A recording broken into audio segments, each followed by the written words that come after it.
ఓం సాయిరామ్. సమర్థ సద్గురు సాయినాథ్ మహారాజ్కి జై. సాయి భక్తులందరికీ నమస్కారం అండి.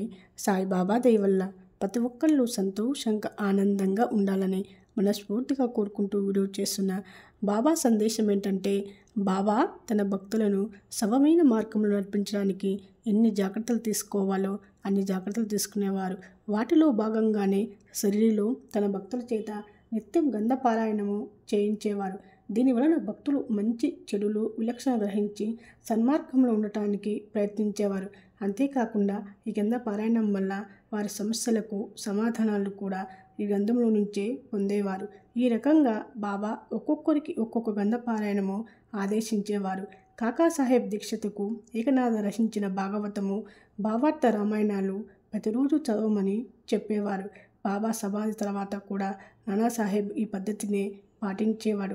ఈ విధంగా ఒకసారి బొంబాయి చౌపాటీలో ఉన్న కాకా మహాజని ఇంట్లో కాకాసాహెబ్ ఏకనాథ భాగవతంలో నవనాథుల భక్తిని వర్ణించే భాగము చదువుతుంటే కాకా మహాజని, శ్యామ్ అక్కడున్న ఇతర భక్తులు శ్రద్ధతో వినసాగారు. అతడు పారాయణం చేసిన దాని సారాంశం ఏంటంటే, భక్తిని సాధన చేసి దాని ద్వారా భగవంతుని ఎలా పొందవచ్చునో నవనాథులు అందులో వివరించారు. పారాయణం పూర్తవగానే కాకాసాహెబ్ ఎంతో నిరుత్సాహంతో నవనాథులు వర్ణించిన భక్తిని పొందటం సాధ్యం కాదని, కాబట్టి ఇక మనము మోక్షం సంపాదించే మార్గం లేదని శ్యామ్ దగ్గర బాధపడ్డాడు. ఇది విన్న శ్యామ్కు కాకాసాహెబ్ నిరాశ నిస్పృహ నచ్చలేదు. అతను వెంటనే కాకాతో, ఎవరైతే వారి అదృష్టం వలన సాయి వంటి సద్గురు చరణాలను ఆశ్రమిస్తారో అటువంటి వారికి విచారించాల్సిన పని లేదు. నవనాథుల భక్తి గొప్పదే కావచ్చు, కానీ ప్రేమను రాగాలతో నిండిన నిశ్చల మనస్సు కలిగిన బాబా మీద మన భక్తి మాత్రం నవనాథుల భక్తికి ఏమాత్రం తీసిపోనిది. అటువంటప్పుడు అనవసరమైన భయం కానీ ఆందోళన కానీ చెందవలసిన అవసరం లేదని నొక్కి చెప్పాడు. కానీ శ్యాము సమాధానంలో దీక్ష సంతృప్తి చెందలేదు. నవనాథుల వంటి భక్తిని పొందడమే అనే అతను ఆందోళనతో చిరాకు పడసాగాడు. బాబా సమాధి చెందినప్పటికీ వారి శక్తి అలాగే ఉంటుందని తెలుసుకున్నాం. అటువంటప్పుడు కాకాసాహెబ్ అనుమానం బాబా తీర్చాలి కదా. అదెలా తీర్చి కాకాసాహెబ్ సంతోషపరిచాడో ఇప్పుడు తెలుసుకుందాము. మరునాడు ఉదయం కాకాసాహెబ్ పారాయణం చేస్తుండగా ఆనందరావు కపాడే అనే అతను శ్యామ్ను వెతుక్కుంటూ పారాయణం జరిగే స్థలానికి వచ్చి శ్యామ్ చెవులో ఏదో చెప్తున్నాడు.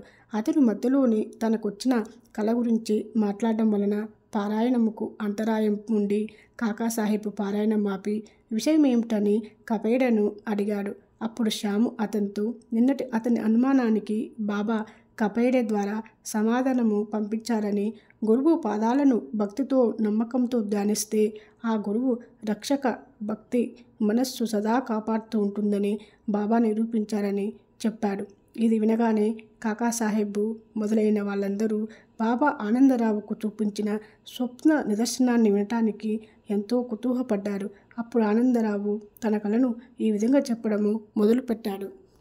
ఆనందరావు కపాడే కలలో సముద్రంలో నడుము లోతు వరకు దిగి నిలబడ్డాడు. హఠాత్తుగా అక్కడ రత్నాలతో నిండిన ఒక చక్కని సింహాసనం మీద బాబా కూర్చొని ఉన్నారు. వారి పాదాలు నీటిలో మునిగి ఉన్నాయి. ఊహించకుండా బాబా దర్శనం దొరికినందుకు ఆనందరావుకు ఎంతో సంతోషం అనిపించింది. అది కలలా కాకుండా నిజంగా ఉంది. శ్యామ్ కూడా అక్కడే ఉన్నాడు. శ్యాము కపాడతో అతని తలను బాబా పాదాల మీద ఉంచి నమస్కరించమన్నాడు. ఆనందరావు కపండే అప్పుడు శ్యామ్తో, తనకు కూడా నమస్కరించాలని ఉంది, కానీ బాబా పాదాలు నీటిలో ఉండటం వలన తానేమి చేయలేక నిలబడిపోయానని అన్నాడు. శ్యాము అప్పుడు బాబాతో, ఓ దేవా, నీ పాదములను నీటి నుంచి పైకి తీయగానే బాబా వెంటనే పాదాలు తీసి పైకి పెట్టగానే ఆలస్యం చేయకుండా ఆనందరావు బాబా పాదాలపై పడి నమస్కరించాడు. అప్పుడు బాబా అతనితో, భయము కానీ ఆందోళన కానీ చెందవలసిన అవసరం లేదని, అతను క్షేమంగా ఉంటాడని చెప్పి శ్యాముకు ఒక పట్టు పంచనిచ్చి సత్కరించమని, దానివల్ల ఆనందరావు మేలు పొందుతాడని చెప్పారు. అక్కడితో కళ అయిపోయింది. బాబా ఆజ్ఞ ప్రకారం ఆనందరావు శ్యాముకు పట్టుపంచ తీసుకొని వచ్చి దాన్ని శ్యామ్ స్వీకరించాలని పట్టుపట్టాడు. కానీ శ్యాము బాబా తనకు చెప్పలేదు కాబట్టి తనకు అక్కర్లేదని చెప్పాడు. కాకాసాహెబ్ తాను ఎప్పుడు ఏ సందేహం వచ్చినా బాబా ఫోటో ముందర సీట్లు వేసి ఎవరితోనైనా దాన్ని తీయించి సందేహం తీర్చుకుంటాడు. ఇప్పుడు కూడా అదే విధంగా శ్యాము పట్టుపంచ తీసుకోవాలా వద్దా అని 2 చీట్లు వేయగా తీసుకోమని వచ్చింది. అప్పుడు శ్యాము సంతోషంగా దానిని తీసుకున్నాడు. అయితే ఈ విషయం ద్వారా అర్థమైంది ఏమిటంటే, శ్యాము చెప్పినట్లు నిష్కలమైన స్వచ్ఛమైన మనస్సుతో బాబా పాదాలను ఆశ్రమిస్తే బాబా తన రక్షణ కవచనాన్ని మనకు అందిస్తారు. సమాధి తర్వాత కూడా శ్యామ్ చూపించిన నిష్కల భక్తికి మెచ్చి బాబా అతనికి ఈ నిదర్శనము చూపించారు. భగవంతునిపై ఆధారపడిన వానికి ఆ భగవంతుని ఆశీస్సులు రక్ష సదా నిలిచి ఉంటాయి. ఈ రకంగా బాబా శక్తి శాశ్వతమైందని అర్థమైంది. అయితే ఆనాటి భక్తులు బాబాను ప్రత్యక్షంగా చూసి తరించడం వలన వారి భక్తి నిలకడగా ఉంది. మరి మనకు కూడా ఈ రోజుకి ఈ భక్తి రావాలంటే బాబా ఫోటోను చూసి నమస్కరిస్తే ఆ నమస్కారం బాబాకే దక్కుతుంది. ఇది నిజమని చెప్పే అందరూ ఒప్పుకోవచ్చు, కానీ అది నిజమని నిరూపించినప్పుడు దానిని ప్రతి ఒక్కరూ ఒప్పుక తీరవలసిందే. అందుకే బాబా తన ఫోటోకు తేడా లేదని తన శరీరంలోనే ఉండగానే అనేకసార్లు నిర్ధారించారు. ఆ సంఘటన చూస్తే మనము ఈ విషయం నిజమేనన్న నిర్ణయానికి రాగలుగుతాము. దీనితో మనకే సమస్యలు వచ్చినా చెప్పుకున్నందుకు బాబా ఉన్నారని, ఆయన మన సమస్యలు తీర్చడమే కాక మన బరువు బాధ్యతలను వహిస్తారని అర్థమవుతుంది. ఓం సాయిరామ్.